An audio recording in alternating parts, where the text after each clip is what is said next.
Yashita, aujourd'hui on parle des mangas Zelda Twilight Princess.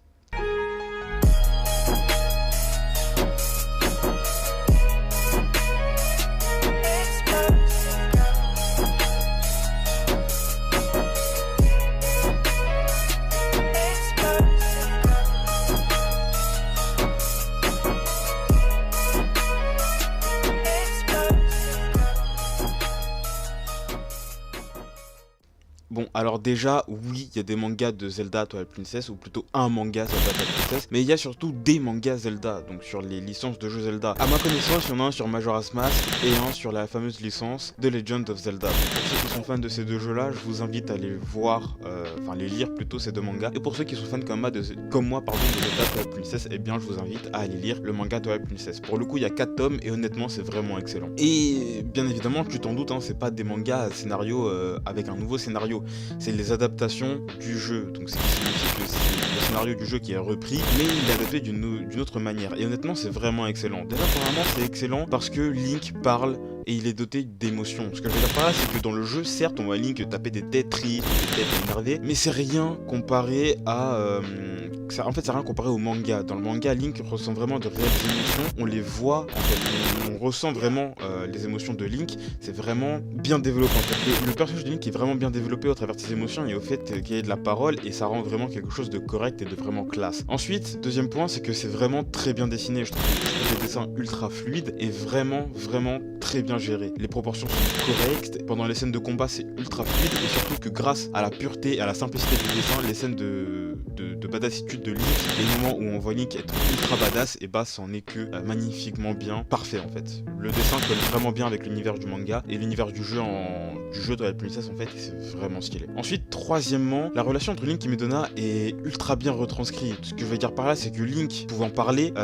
et bah du coup sa relation avec Midona se retrouve renforcée, ou en tout cas on a l'impression qu'elle est renforcée, et surtout on s'attache à leur relation. Ce que je veux dire par là, c'est que par exemple dans le jeu de la princesse que j'ai fait, concrètement parlant, je l'ai fait, je l'ai pas fini mais je l'ai fait, la relation entre Link et Midona, elle paraît un petit peu ambiguë, pour la simple et bonne raison que Link ne parle pas, et donc on est obligé nous d'interpréter les dialogues que Link a avec Midona en fonction de ce que Midona dit, et en fonction de la réponse de Midona, s'imaginer ce que Link a dit à Midona. Enfin bref, c'était tout un bordel à l'époque, et là honnêtement avec le manga ça passe beaucoup mieux, et honnêtement je pense que après avoir lu le manga et ensuite faire le jeu, ou inversement, honnêtement, concrètement, l'expérience avec le jeu Twilight Princess et la licence Twilight Princess n'en sera que plus bénéfique. En tout cas, c'est mon sens à moi. Mais surtout qu'on s'attache énormément à la relation qu'ils entraînent, qu'ils ont en fait, qu'il y a entre eux, qu'il y a entre Link et Midona. On s'attache vraiment beaucoup à cette relation, et c'est juste magnifique en fait, c'est juste parfait. Cette relation qu'il y a entre ces deux-là, elle est juste magnifique. Et pour finir, Link est un personnage en fait qu'on peut dire différent parce qu'il a un réel background. Il a un développement qui est assez intéressant. Par exemple, ce n'est pas le héros totalement badass que tout le monde adule dès le début. Certes, il est adulé par rapport, il est adulé des personnages qu'il adulait en fait, tout simplement. Mais c'est pas le personnage avec une assurance telle, un courage, une vaillance qui nous est décrite tout au long de l'œuvre, du jeu en fait, tout simplement. Et en fait, je pense que c'est dû au fait que l'auteur Akira Imekawa, donc l'auteur de ce manga Zelda Twilight Princess, a voulu casser un petit peu le mythe de ce Link un petit peu mystérieux, froid et ultra badass qu'on avait l'habitude d'avoir dans les jeux Zelda, en lui rajoutant un passé, des angoisses, des peurs. Ce n'est plus le héros qui n'a peur de rien, c'est un héros qui a quand même quelques craintes, surtout la crainte de tenir une épée à nouveau, qui a cette crainte là de posséder une épée à nouveau, voilà, qui a ce manque de confiance en lui, qui quand on lui dit ouais c'est le héros de la prophétie, nanana, bah il est réticent à cette idée là, et il se dit que non, c'est pas possible que ce soit lui, en vue de son passé, etc. Enfin bref, tout ce mythe autour du personnage de Link que l'on a connu à l'époque, et bah il est totalement cassé avec ce background.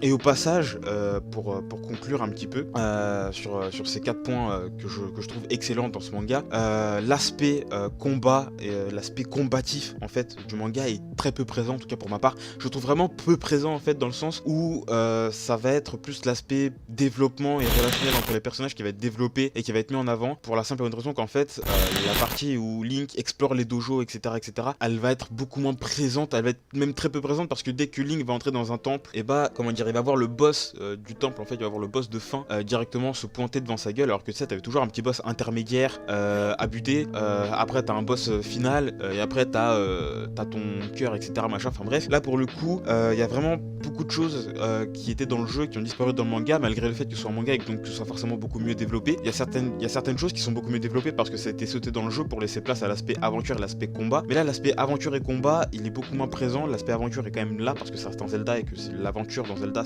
c'est primordial. Mais c'est l'aspect relationnel et développement entre les personnages qui va être mis en avant, comme par exemple les dialogues entre Zelda et Link qu'il y a eu au début donc du tome 1, comme au début de Zelda pardon Twilight Princess, bah ils vont être beaucoup mieux développés, beaucoup plus enrichis que dans le jeu où ils étaient un petit peu écourtés avec l'arrivée de Xanxus. C'est comme ça qu'il s'appelle, non, Xanxus, c'est l'un des antagonistes de non, je me rappelle plus comment il s'appelle, mais l'antagoniste de TP avant que Ganondorf ne revienne. Mais voilà, pour conclure cette vidéo, je dirais que c'est un très bon manga et qui vient, à mon sens en tout cas, voilà, compléter le jeu Twilight Princess en ajoutant donc des émotions et du background à certains personnages, comme Link par exemple, qui était jusqu'alors encore un personnage vraiment très mystérieux pour nous fans du jeu Twilight Princess et fans en général de la licence Zelda, parce que du coup en ajoutant ce background à Link, on peut éventuellement s'imaginer un petit peu ce même genre de background pour d'autres personnages. Après tout dépend de la licence du jeu, hein, bien sûr,